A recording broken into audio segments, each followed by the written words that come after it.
ভয়ংকৰ তথ্য আহি পৰিছে জুবিন গাৰ্গৰ ভয়ংকৰ তথ্য জুবিন গাৰ্গে ৰাতি 2টা বজাত কাৰ লগত সাগৰৰ পাৰত বহি আছিল আৰু ভৰিকেইটা পানীত নমাই থৈছিল সেইখিনি সময়ত এই কথাটো আপোনালোকে জানিলে আচৰিত হ'ব যে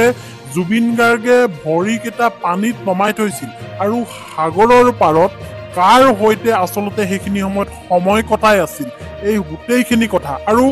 জুবিন গাৰ্গে তেতিয়া হঠাতে কিবা এটা সুধি এজনক সাগৰত জঁপিয়াই দিছিল আৰু তেওঁ সাগৰত কিয় জঁপিয়াইছিল আৰু কলৈ যাবৰ কাৰণে তেওঁ ৰাতি 2টা বজাত তেওঁ চেষ্টা কৰিছিল এই সকলোখিনি কথা এতিয়া মুখ খুলিছে এজন ব্যক্তি আৰু সেই ব্যক্তিজন আন কোনো নহয় জুবিন গাৰ্গৰ খুব ঘনিষ্ঠ ব্যক্তি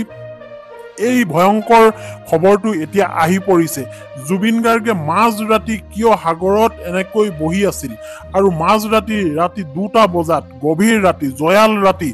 এনেকৈ বহি থাকোতে সাগৰত জঁপিয়াই দিছিল তাৰ পিছত কি ঘটিল এই সকলোবোৰ কথা আপোনালোকে এই ভিডিঅ'টোত শুনিবলৈ পাব আৰু গম পাব কাৰণ এই কথাটো এতিয়া হৈ কাহিছে হয় জুবিন গাৰ্গ সন্দৰ্ভত মুখ খুলিছে নৱকুমাৰ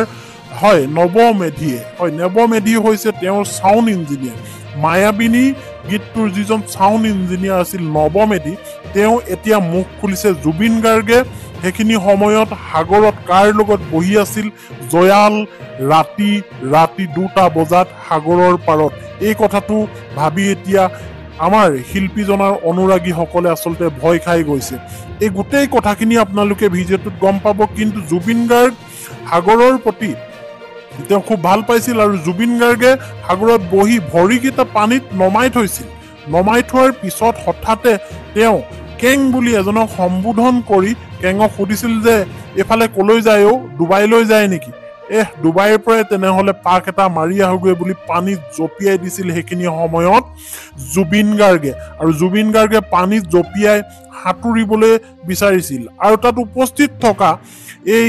মেধি বোলা ব্যক্তিজনে বা তেওঁৰ লগৰীয়াসকলে ভয় খাইছিল আৰু উভতি আহিবলৈ চিঞৰিছিল সাগৰত সাঁতুৰি ডুবাইলৈ যাবৰ কাৰণে চেষ্টা কৰিছিল জুবিন গাৰ্গে এটা আচৰিত খবৰ এই খবৰটো পোৱাৰ লগে লগে আমাৰ ৰাইজে আচলতে ভয় খাই গৈছে ইয়াৰ পিছত আৰু কি ঘটিল এই সকলোখিনি কথাই আপোনালোকক কৈ আছো আপোনালোকে শুনক জুবিন গাৰ্গে সাগৰ প্ৰকৃততে ভাল পাইছিল আৰু এতিয়া নৱমেধিয়ে এইটো মুখ খুলিছে যে সেইখিনি সময়ত সাগৰত তেওঁ বহি আছিল পানীত ভৰিকেইটা থৈ আৰু ৰাতি 2টা বজাত এটা জয়াল ৰাতি 2টা বজাত তেওঁ অকলে বহি আছিল আৰু তেওঁৰ লগত কোন আছিল এই খবৰবোৰ আপোনালোকে পাব এতিয়া জানি লওক জুবিন গাৰ্গে সাগৰ বহুত ভাল পাইছিল বাবে বহু গীতত আচলতে সাগৰৰ কথা উল্লেখ কৰিছে জুবিন গাৰ্গে সাগৰত সাঁতুৰিবলৈ মন সাগৰত মোৰ শুবলৈ মন ইত্যাদি কৰি গতিকে সাগৰ ভাল পাইছিল সাগৰত বহি আছিল মাজৰাতি আৰু কাৰ লগত বহি আছিল এই মায়াবিনীৰ যিজন সাউণ্ড ৰেকৰ্ডিষ্ট হয় সাউণ্ড ইঞ্জিনিয়াৰ তেওঁৰ লগত আৰু তেওঁক মৰমতে কেং বুলি মাতিছিল কেং এফালে কলে যায় ডুবাইলৈ যায় নেকি এনেকৈ কৈ ৰাতি সাগৰত জঁপিয়াই দিছিল জুবিন গাৰ্গে আৰু জঁপিয়াই দি ডুবাইৰ পৰা আহোগৈ বুলি তেওঁ গৈছিল আৰু লগৰীয়াসকলে ভয় খাই তেওঁক উভতি আহিবলৈ কাকতি মিনতি কৰিছিল জুবিন গাৰ্গক এতিয়া এই ঘটনাটো আচলতে এটা পুৰণা ঘটনা এই ঘটনাটো সংঘটিত হৈছিল মুম্বাইত তেওঁলোকে থাকোতে এটা ৰুমত